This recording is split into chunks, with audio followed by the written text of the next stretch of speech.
Bonjour à tous, c'est Andrea. En ce matin, je voudrais partager un chant avec vous. Mais avant de chanter, je voudrais partager un témoignage. Et pour commencer ce témoignage, j'aimerais vous lire ce passage qui se trouve dans la Bible, dans Apocalypse chapitre 2, les versets 1 à 6. Écrit à l'ange de l'église d'Éphèse, voici ce que dit celui qui tient les 7 étoiles dans sa main droite, celui qui marche au milieu des 7 chandeliers d'or. Je connais tes œuvres, ton travail et ta persévérance. Je sais que tu ne peux supporter les méchants, que tu as éprouvé ceux qui se disent apôtres et qui ne le sont pas, et que tu les as trouvés menteurs, que tu as de la persévérance, que tu as souffert à cause de mon nom, et que tu ne t'es point lassé. Et le verset en fait qui va dans le sens du chant que je vais chanter et de mon témoignage, c'est le verset 4 qui dit « Mais ce que j'ai contre toi, c'est que tu as abandonné ton premier amour. Souviens-toi donc d'où tu es tombé. Repens-toi et pratique tes premières œuvres. Sinon, je viendrai à toi et j'ôterai ton chandelier de sa place, à moins que tu ne te repentes. Tu as pourtant ceci, c'est que tu es les œuvres des Nicolaïtes, œuvres que je hais aussi. » Et comme je vous disais, en fait, dans ce passage, le verset qui va dans le sens de mon témoignage, c'est le verset 4 qui dit « Mais ce que j'ai contre toi, c'est que tu as abandonné ton premier amour. » En fait, pour être honnête, pour être sincère, pour différentes... par rapport à des épreuves, par rapport à la souffrance en fait, par rapport à des déceptions. Pendant des années, j'avais fermé mon cœur à Dieu, j'avais fermé mon cœur au Saint-Esprit et je ne laissais pas en fait le Saint-Esprit en fait, je lui donnais pas l'opportunité en fait de se manifester dans ma vie et de me parler en fait. Et je voulais pas, sincèrement je voulais pas. J'étais tellement blessée, tellement traumatisée que je lui avais fermé mon cœur. Et en fait, j'ai fait des années comme ça. Et c'est vraiment dernièrement que... Enfin, ça a été un cheminement, je pense. Je pense pas que ça date d'il y a quelques mois. Je pense que le Seigneur avait déjà commencé un travail dans mon âme et dans mon cœur en amont, aussi dans mon entendement.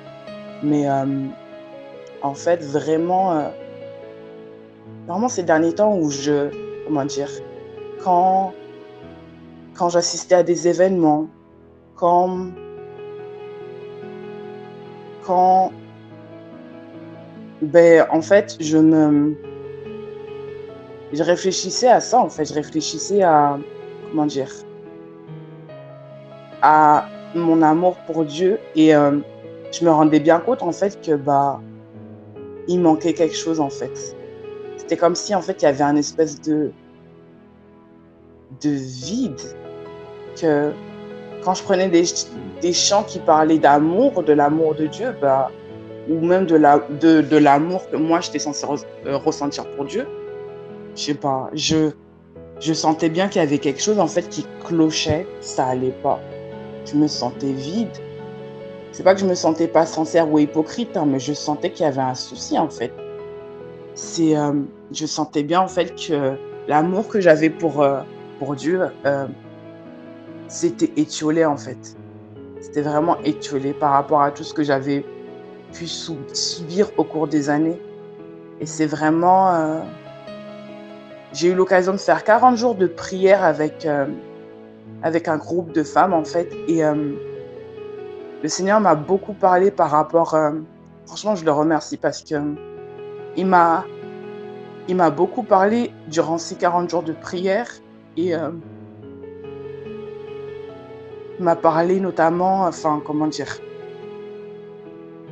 dans ce que le Seigneur a pu me dire, ça allait en fait, le Seigneur a cette volonté de me guérir et de me restaurer. Et le Seigneur me faisait des révélations, le Seigneur me parlait par rapport à certaines blessures, par rapport à certains traumatismes, par rapport à certaines problématiques dans ma vie, me permettant de comprendre, bah, tu vois, cette problématique, ça vient de ça vient de ça et ça vient de ça. Et en fait, plus les jours passaient, en fait, et plus, en fait, j'avais cette soif de Dieu. J'avais cette soif de Dieu et ce besoin, en fait, de retrouver mon intimité avec mon Dieu, en fait, de retrouver cette connexion que j'avais auparavant avec lui, en fait. Et encore une fois, j'ai lâché, j'ai dit, voilà, Saint-Esprit. En fait, je vous dis, j'ai lâché parce que, mine de rien, il y avait toujours des peurs. Il y avait toujours des peurs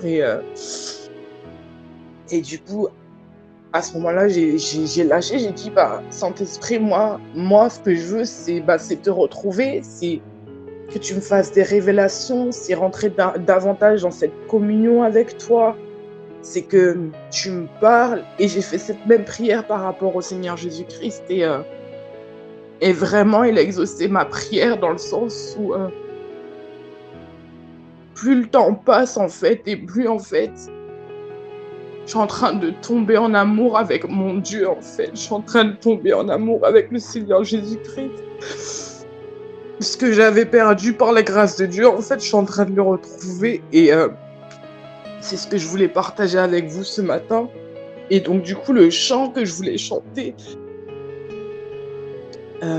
s'intitule « Me voici encore Seigneur ». Je pense que c'est un chant qui est connu.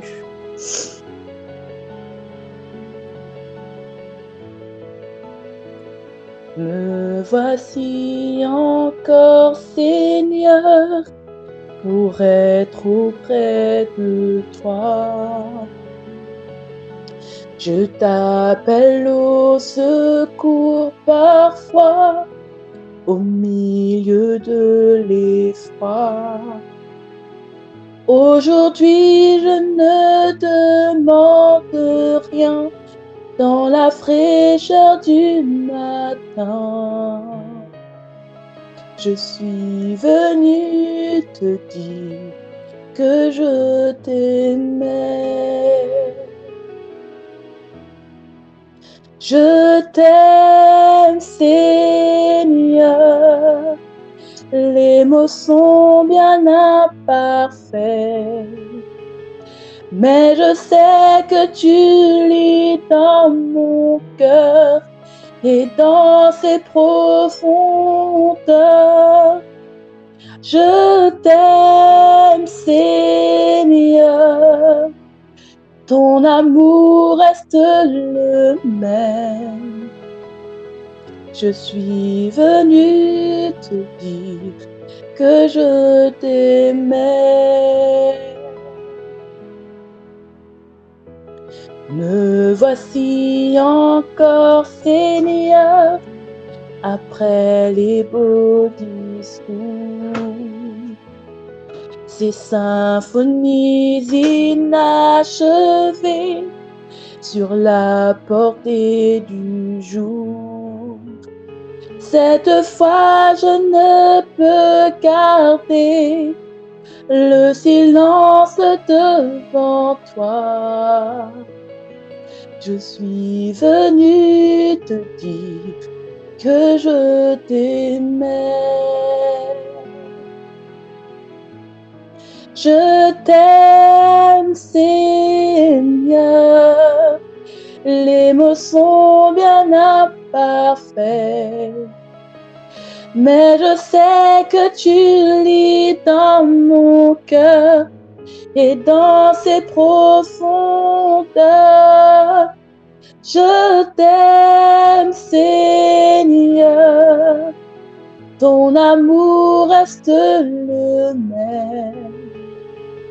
Je suis venue te dire que je t'aimais. Je t'aime, Seigneur. Les mots sont bien imparfaits, mais je sais que tu lis dans mon cœur et dans ses profondeurs. Je t'aime, Seigneur. Les mots, ton amour reste le même. Je suis venue te dire que je t'aimais. Je suis venue te dire que je t'aimais. Je suis venue te dire que je t'aimais. Amen. Et pour conclure ce moment, j'aimerais juste vous dire en fait que si vous êtes dans le même cas que moi, qu'en ce moment en fait, ou que ça fait plusieurs années en fait que vous sentez en fait que c'est pas ça en fait, que votre amour pour Dieu au fur et à mesure du temps, des années, c'est un peu éteint, c'est un peu étiolé pour diverses raisons. J'aimerais tout simplement vous dire en ce matin que le Seigneur Jésus-Christ, il est capable de refaire, il est capable en fait de ressusciter, il est capable de donner vie à ce qui s'était éteint, à ce qui peut-être même avait disparu. Que le Seigneur vous bénisse.